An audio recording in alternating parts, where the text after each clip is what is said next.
Zelensky orders his extortion team to get to work. Apparently, Zelensky is still trying to get his hands on some F-15s, some F-16s, and some Patriots from the US. We're starting to hear, perhaps, that Kherson wasn't this great victory after all. The port cities of Odessa, Mykolaiv, and Kherson are descending into cold darkness. It seems that the latest bombardments were the tipping point.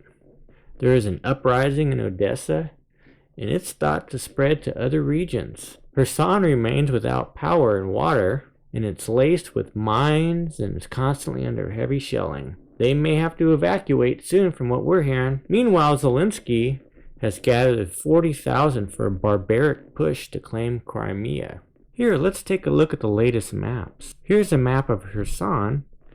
We don't see that Ukraine has crossed the other side of the bank.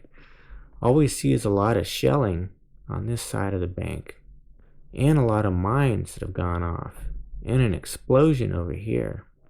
Here is the map of Zaporozhye. This is where Ukraine has amassed 40,000 troops and is going to make its way to Odessa by brute strength. They've got a couple of HIMARS out here and some tank battalions.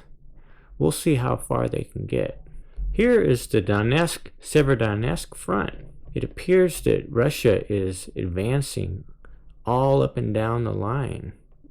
We think that the front line is soon going to totally collapse. Now let's hear what's coming out of Russia. Putin issues a final ultimatum to Zelensky.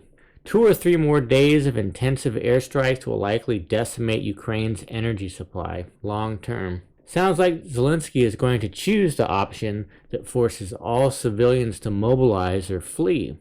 He's planning to turn Ukraine into a future wasteland. Protecting Ukrainians and letting the Russian-speaking population live in peace doesn't bring him the glory he deserves. We're hearing rumors of possible further mobilizations in Russia. This makes sense since Western leaders are heading back in the direction of making this a long, drawn-out war. We noted in a previous video we thought Turkey was edging closer and closer to Russia. We saw today that Russia invited Turkey into their airspace for the first time in the Syrian war.